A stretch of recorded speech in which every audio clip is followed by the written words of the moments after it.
निर्वाचनबाट नयाँ सरकार आउँछ। प्रधानमन्त्री सरकारको क्याप्टेन हुन्छ। क्याप्टेनले के थाहा हुन्छ भने समय निश्चित छ, स्रोत सीमित छ, आवश्यकता र आकांक्षा भने अपरिमित छ। यो पृष्ठभूमिमा प्रत्येक सेक्टरमा के गर्ने र कसरी गर्ने भन्नेमा प्रधानमन्त्री स्पष्ट हुन्छ। जस्तो उदाहरणको लागि सामुदायिक विद्यालय। सामुदायिक विद्यालय सङ्कटग्रस्त छ। सामुदायिक विद्यालयमा विद्यार्थी भर्ना हुन्छ तर त्यो विद्यार्थी टिक्दैन। पढाइ हुन्छ तर सिक्दैन। सामुदायिक विद्यालयमा करिब 55,000 शिक्षकको दरबन्दी पुगेको छैन। कर्णालीमा मात्र हामीले हेऱ्यौँ भने 40% विद्यालयमा एकजना शिक्षकको दरबन्दी पनि छैन। सामुदायिक विद्यालयको क्षेत्र हेभिली अन्डर फाइनान्स छ। यस्तो बेलामा क्याप्टेनलाई के थाहा हुन्छ भने अब के गर्ने हो, के नगर्ने हो, कहाँनिर हस्तक्षेप गर्ने हो, कसरी गर्ने हो, कुन पोलिसी इन्स्ट्रुमेन्टबाट मैले पाएको समयभित्र म शिक्षकको अभाव पूर्ति गर्छु, सिकाइको सङ्कट हल गर्छु, सामुदायिक विद्यालयको स्तर उन्नति गर्छु भन्ने थाहा हुन्छ। यसरी प्रत्येक सेक्टरको बारेमा थाहा भएपछि उसले आफ्नो मन्त्रीलाई म्यान्डेट दिन्छ। त्यो म्यान्डेट अनुसारको एउटा लक्ष्य हुन्छ, समय तोकिएको हुन्छ, मिति तोकिएको हुन्छ र त्यो कुरालाई सार्वजनिक गरिन्छ। क्यानाडामा यसको अभ्यास, बाहिर यसलाई पब्लिक ट्र्याकर भनेर भनिन्छ, बाहिरबाट यसलाई ट्र्याक गरिन्छ। र प्रधानमन्त्री कार्यालय भनेको एक प्रकारले मन्त्री परिषदको प्रधानमन्त्रीको कार्यालयको काम भनेको यसरी तोकिएको टार्गेट अनुसार काम भयो कि भएन भनेर अनुगमन गर्छ, मूल्याङ्कन गर्छ, के अप्ठ्यारो भयो भने गाँठो फुकाउँछ। अब सचिवले मन्त्रीलाई होइन, मन्त्रीले सचिवलाई ब्रिफिङ दिन्छ। अनि हाम्रो संसदको काम के हुन्छ? सरकारले लिएको यो पहल कदमीमा हामी के सहयोग गर्छौँ, कतिपय सन्दर्भमा प्रश्न गर्छौँ, कतिपय सन्दर्भमा विकल्प सुझाउँछौँ। मूलतः हाम्रो भूमिका ओभरसाइट एजेन्सीको जस्तो हाम्रो भूमिका हुन्छ। वास्तवमा यस्तो हुनुपर्ने हो, यस्तो हुनसक्छ। तर हाम्रो सन्दर्भमा के हुन्छ? नयाँ सरकार आउँछ, प्रधानमन्त्रीलाई यसो भाषण सुन्दै गर्दाखेरि सबै कुरा थाहा भएको जस्तो लाग्छ, तर वास्तवमा थाहा हुँदैन। यो एक प्रकारको बयानबाजी मात्रै हुन्छ। के गर्ने, कसरी गर्ने भन्ने थाहा हुँदैन। त्यो थाहा नभएपछि मन्त्रीलाई पनि थाहा हुँदैन। थाहा नभए जब मन्त्री नयाँ जिम्मेवारी लिएर जान्छ, मन्त्रीलाई सचिवले ब्रिफिङ गर्छ। अनि केही दिन मन्त्रीले सचिवको कुरा सुनिसकेपछि अब मन्त्रीले बिस्तारै निर्देशन दिन थाल्छ र केही कुराको घोषणा गर्छ। त्यो निर्देशन र घोषणा पत्र पत्रिकामा छापिन्छ। अनि त्यो छापिएको कुरा पढेर आएर अनि हामी संसदभित्र त्यो निर्देशन र घोषणाको वरिपरि प्रतिक्रियाहरू व्यक्त गर्छौँ, प्रश्नहरू व्यक्त गर्छौँ। हामी यसरी नै रुमलिरहेका छौँ। यही सन्दर्भमा हामीले नीति तथा कार्यक्रमलाई हेर्नुपर्छ। प्रधानमन्त्रीसँग भएको भिजन, त्यो भिजनका आधारमा नीति कार्यक्रमहरू हामीले बनाइरहेका छैनौँ। मन्त्रालयले करिब यो फागुन चैत्रतिर योजना महाशाखा भन्ने हुन्छ, योजना शाखा कतैतिर, त्यसले बिस्तारै आफ्नो मातहतका निकायहरूलाई एउटा सन्देश पठाउँछ। नीति कार्यक्रममा राख्नुपर्ने कुराहरू पठाउनुहोस् भनेर भन्छ। सबैले पठाउँछ। त्यो पठाएपछि त्यसलाई एक ठाउँ टिपोट गरिन्छ, कम्पाइल गरिन्छ। त्यो कम्पाइल गरेको कुरा मन्त्री परिषद प्रधानमन्त्री कार्यालयमा पठाइन्छ। प्रधानमन्त्री कार्यालयमा केही सचिवहरू हुनुहुन्छ जो ठिक ठाउँमा मेरो सरुवा भएन भनेर रिसाएर बस्नुभएको, झोक्राएर बस्नुभएको। त्यो सचिवहरूको सानो एउटा समूह बनाइन्छ। अनि त्यो समूहलाई कम्पाइल गर्न दिइन्छ। कम्पाइल गरेको डकुमेन्टलाई नीति कार्यक्रम भनिन्छ र यो यहाँ प्रस्तुत हुन्छ। हामी नीति कार्यक्रममा छलफल गर्दै गर्दा कसरी गरिरहेका छौँ भने, मानव यो नीति कार्यक्रममा छलफल गरिसकेपछि यसको आधारमा बजेट बन्छ। बजेट त लक भइसक्यो, त्यो त अब छाप्न मात्रै बाँकी हो नि। अब यसभित्र भएको छलफललाई कसले ग्रहण गर्ने हो, यसको अर्थ के हुने हो, हामीले यसमा कहिले पनि केही पनि प्रश्न गरिरहेका हुँदैनौँ। यही कुरा बजेटको सिद्धान्तको छलफलमा पनि हामीले उठायौँ र यसको आधारमा यो फेरि अहिलेको सरकारको सन्दर्भमा मात्र कुरा गरेको होइन मैले, हामी यस्तै गर्दै आइरहेका छौँ। यसलाई बदल्नु पर्यो भनेर मान्य विश्वप्रकाश शर्मा र मैले केही दिन अगाडि मान्य अर्थमन्त्रीजीलाई उहाँकै कार्यालयमा गएर भेटेर हाम्रो सन्दर्भमा तालिका कस्तो हुनुपर्छ भनेर एउटा तालिकासहित र त्यसको व्याख्यासहित बुझाएका छौँ, जसमा हामीले भनेका छौँ चैत्र महिनामा यो नीति र कार्यक्रम यहाँ पेश हुनुपर्छ र वैशाख र जेठको यो महिनालाई बजेट कार्यान्वयन गर्ने सन्दर्भमा जति पनि कानुनहरू निर्माण गर्नुपर्ने हो ती सबै कानुनमा छलफल गरेर पारित गर्ने समयको रूपमा प्रयोग गर्नुपर्छ।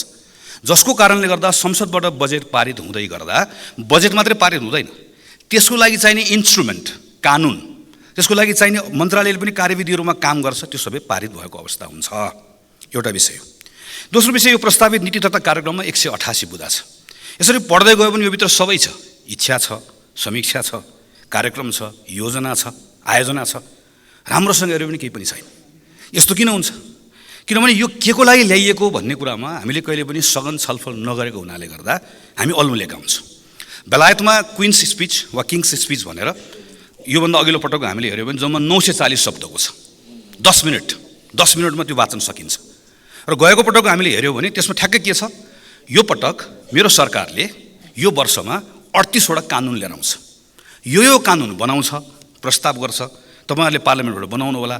यो कानुन किन बनाउने भनेर त्यसको उद्देश्य राख्छ र ठ्याक्क त्यो ल्याउँछ, 10 मिनटमा वाचन गर्छ, सकिन्छ। हाम्रोमा पनि त्यही थियो। 2048 सालमा तत्कालीन राजा वीरेन्द्रले वाचन गर्दै गर्दा जम्मा 24वटा बुँदा मात्रै थियो र मूलतः नीतिको कुराहरू थियो। 2064 सालपछि हामीले के गर्यौँ, नयाँ गर्ने भन्ने सन्दर्भमा हामीले बिस्तारै कार्यक्रमको विस्तृतीकरण गर्यौँ र बिस्तारै सरकारको विज्ञापन गर्ने जस्तो यसलाई एउटा अस्त्र बनायौँ। नीति भनिसके पछाडि त्यसमा हाम्रो समस्या के हो, समस्याको हामीले पहिचान गर्ने, त्यसको लक्ष्य के हो, लक्ष्य प्राप्त गर्नको लागि चाहिने पोलिसी इन्स्ट्रुमेन्ट्सहरू के हो, यसरी हामीले यसलाई राख्यो भने मात्र यसको अर्थ हुन्छ, नभए अलमल हुन्छ। उदाहरणको लागि जस्तो बुँदा नम्बर 36मा कृषि मन्त्रालयले के भन्यो, कृषि मन्त्रालयकैबाट आएको टिपोट हो त्यो कि बाँझो जमिनलाई प्रयोग गर्नको लागि मैले सामुदायिक खेती प्रणालीलाई प्रोत्साहित गर्छु भनेर भन्यो। त्यो सामुदायिक खेती प्रणाली भनेको के हो, कसले गर्ने, त्यो अलमल हो। किन अघि भनेको जस्तै के को लागि भनेर नसोचेको हुनाले गर्दा अलमल भयो। 2070 सालमा म सम्झन्छु कृषि समितिको सभापतिको रूपमा काम गर्ने मौका पाएको थिएँ। भूकम्प पछाडि हामीले नै संसदीय समितिको विशेष पहल कदमीमा भू उपयोग नीति सरकारलाई ल्याउन लगायौँ, छलफल गऱ्यौँ। त्यसको आधारमा भूमि सम्बन्धी ऐन आयो। त्यो ऐनमा मैले नै सांसदको रूपमा संशोधन राखेँ। हामीले त्यसको आधारमा भूमि ब्याङ्क बनाउने अवधारणा ऐनको अङ्ग बनायौँ।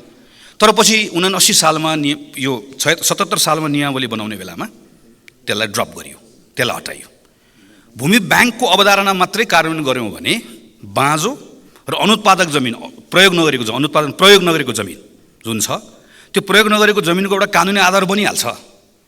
त्यस्तै गरी कृषि व्यवसाय प्रवर्धन सम्बन्धी ऐनको ड्राफ्ट हामी केही सांसदहरूले मिलेर 8 वर्ष अगाडि कृषि मन्त्रालयलाई बुझाएको। त्यो एउटा मात्रै कानुन बन्यो भने मूल्य श्रृङ्खलामा उत्पादन गर्ने कृषक र व्यवसाय गर्नेको बिचको सम्बन्ध कस्तो हुने भनेर त्यसले परिभाषित गरिहाल्छ। अर्थात् सरकारले ल्याएको यो नीतिको लागि चाहिने पोलिसी इन्स्ट्रुमेन्ट के हो भन्दा मैले कृषि व्यवसाय प्रवर्धन ऐन बनाउँछु, मैले भू उपयोग ऐनमा भएको भूमि ब्याङ्कलाई तुरुन्त सुरु गर्छु भनेर भन्यो भने यो सरकारले राखेको बाँझो जमिनको प्रयोग गर्ने कुराको लक्ष्य प्राप्त हुन्छ। यसरी हामीले कुन कुरा राख्यो भने कुन लक्ष्य प्राप्त हुन्छ, नीति बनाउँदाखेरि यसरी हेर्नुपर्ने हुन्छ। केही नीतिहरूमा फेरि हामीले डिपार्चर पनि गर्नुपर्छ। जस्तो हामीले वित्तीय संहिताको सन्दर्भमा के गर्दै आयौँ, स्थानीय सरकारहरूलाई अनुदान दियौँ। त्यो अनुदानलाई हामीले सशर्त अनुदान भन्यौँ। सशर्त अनुदानमा हामीले शर्त कस्तो राख्यौँ, कार्यक्रमको शर्त राख्यौँ, आयोजनाको शर्त राख्यौँ।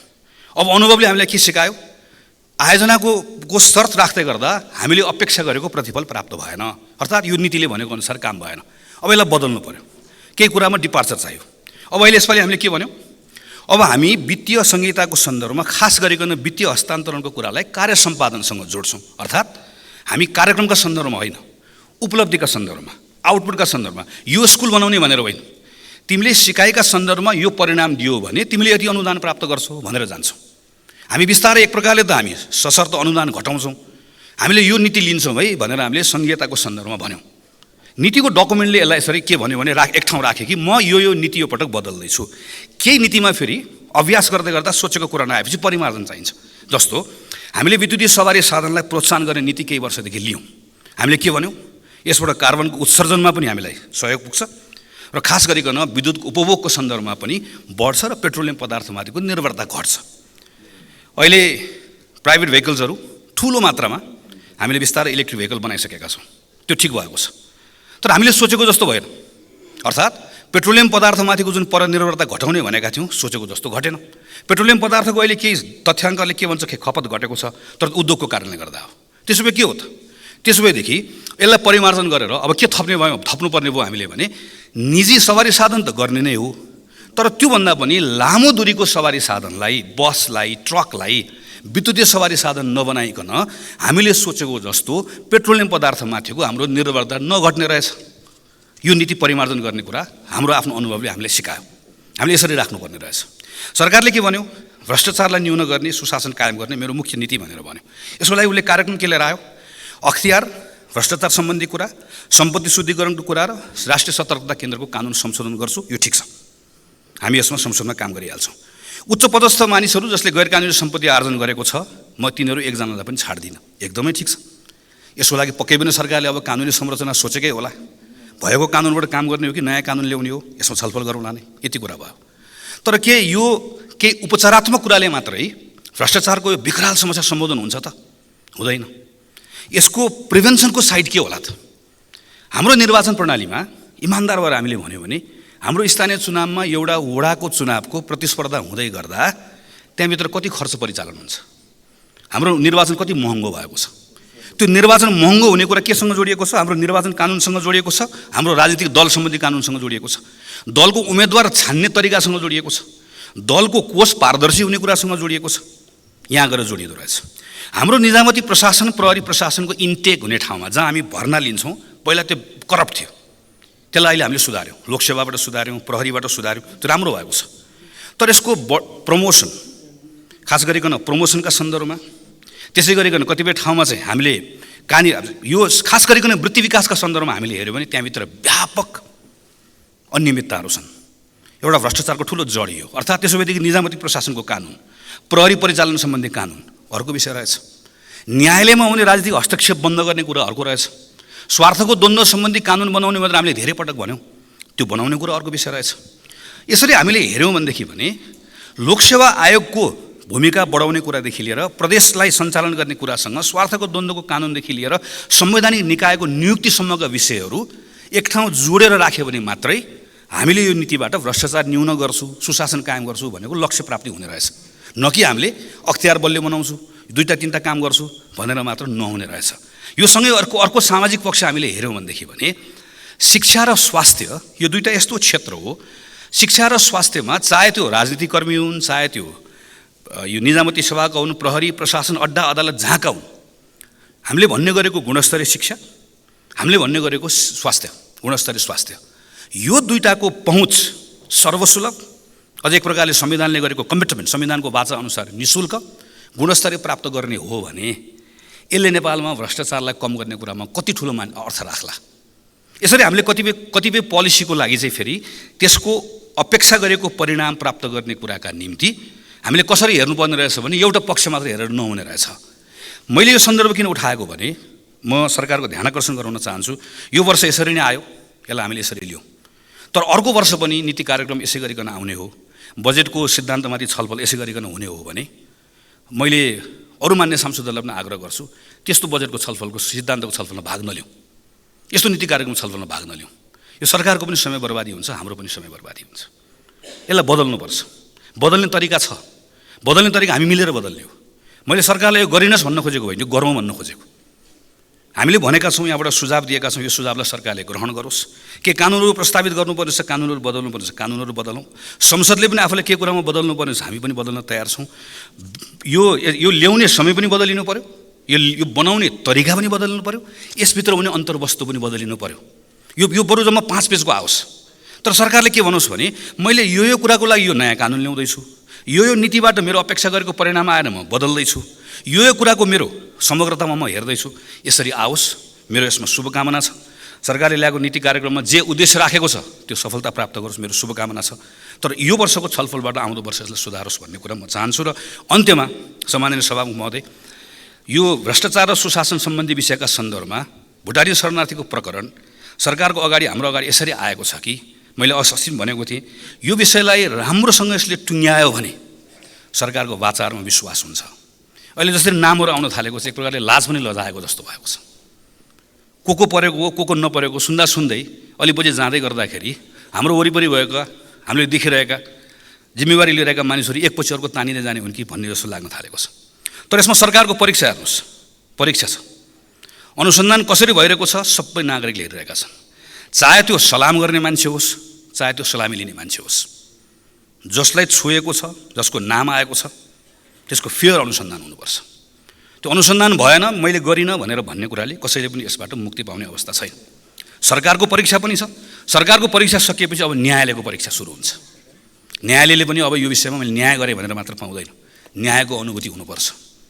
यो राज्य विरुद्धको अपराधमा संलग्न भएको एक मान्छे, चाहे त्यो घरको मान्छे होस्, चाहे त्यो वार्दलीको मान्छे होस्, चाहे त्यो नेता होस्, चाहे त्यो नाता होस्, सलाम गर्ने होस्, सलामी लिने होस्, एकजना मान्छे पनि छुट्नु हुँदैन। दुधको दुध, पानीको पानी हुनुपर्छ। आम नेपाली नागरिकले चाहेको कुरा यही हो। सरकारले गरेको अनुसन्धानको प्रक्रियाबाट फेयर भइरहेको छ भन्ने भयो भने सबैले वाहवाही गरेर राख्ने हो।